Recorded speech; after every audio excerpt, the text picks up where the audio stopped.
Olá, meu nome é Edson de Andrade Araújo e estarei apresentando o pôster Sociedade, Pós-Abolição e Cotidiano, o Negro Liberto no Recôncavo da Bahia no século XIX. Ah, o estudo que gerou esse pôster, ele tem por objetivo abordar o cotidiano dos ex-escravizados após a promulgação da Lei 3.353, mais conhecida como Lei Áurea. E aí buscamos problematizar o papel desses sujeitos na sociedade no recôncavo baiano. Metodologicamente, o estudo ele envereda pelo campo da pesquisa bibliográfica. E aí contaremos com alguns aportes teóricos, sendo eles Vlamir Albuquerque, Walter Fraga Filho, Antônio Risério, dentre outros autores importantes, para debater aqui a temática proposta.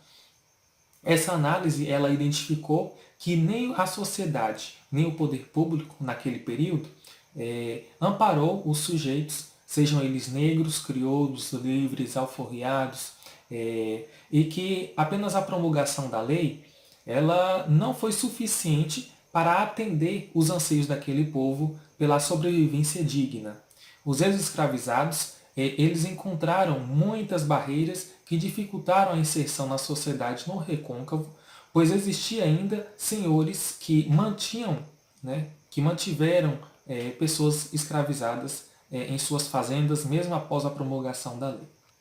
É de fundamental importância observarmos que no primeiro centenário da abolição da escravatura aqui no Brasil, oficializada pela Lei Áurea, promulgada dia 13 de maio de 1888, ainda percebemos a indispensabilidade em aprofundar os estudos acerca dos africanos e crioulos na sociedade brasileira.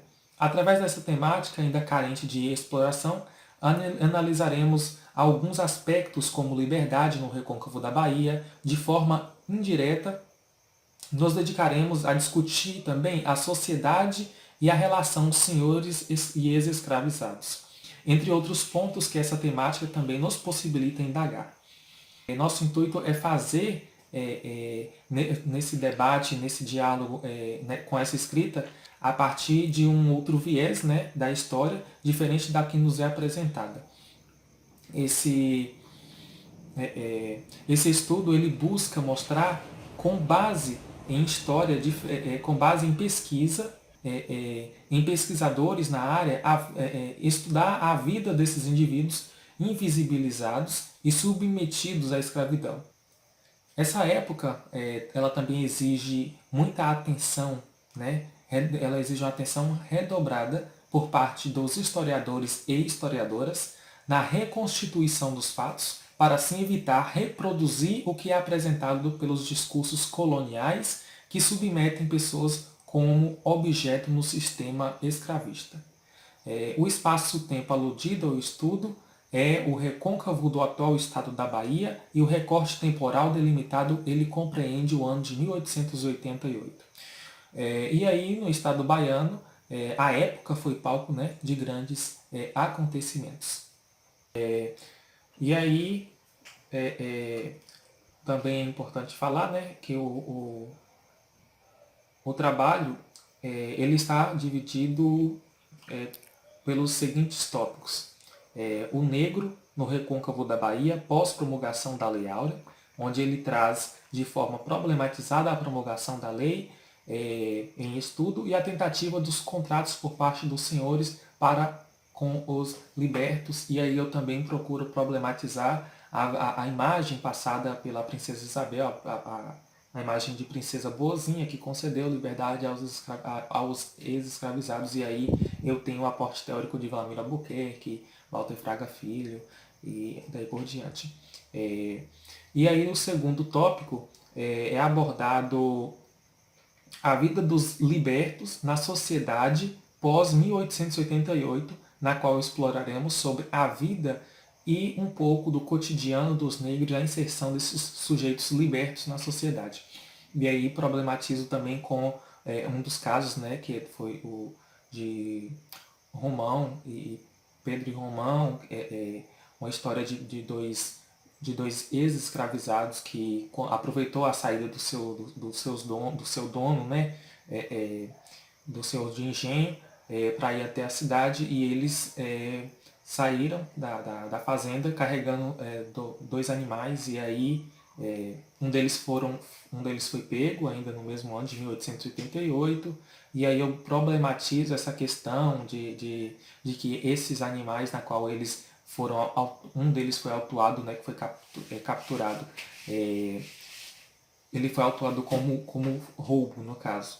Mas aí eu busco problematizar, porque na verdade há tantos anos de sofrimento, se fosse, né, anacronicamente falando, se fosse nos dias atuais, poderia entrar, né, com a questão trabalhista, e enfim. E então, através desses dois tópicos que possivelmente já está disponibilizado, né, para que vocês tenham acesso, ele busca problematizar. Esses foram alguns pontos que eu posso elencar, que vai ser discutido nesses dois tópicos.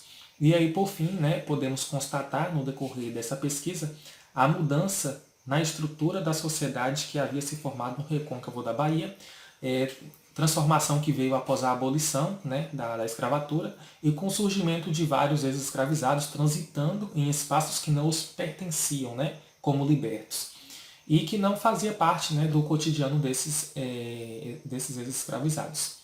Vale ressaltar que a nossa compreensão de sociedade hoje é dissemelhante ao que se compreendia como sociedade no século XIX aqui no Brasil.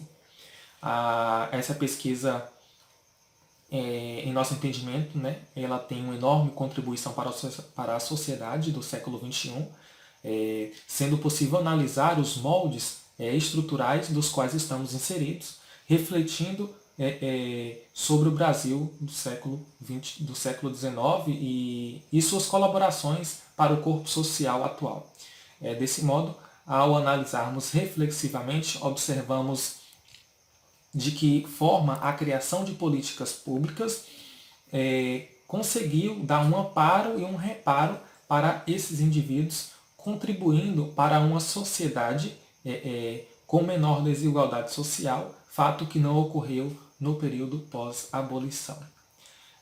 Assim como toda pesquisa, seja ela qualitativa ou quantitativa, né, iremos nos deparar com alguns limites, e nessa pesquisa não foi diferente, sendo que um dos principais limites encontrados no que concerne ao acesso às fontes, ainda assim tivemos, né, o acesso, como foi citado no início do vídeo, tivemos aí o aporte teórico de Walter Fraga Filho, Vlamir Albuquerque e Antônio Rizelli, e entre outros autores. E conseguimos aqui apresentar, através desses autores, tais informações que são de tamanha relevância e contribuição para o resultado final desse estudo. Muito obrigado pelo espaço e pela oportunidade.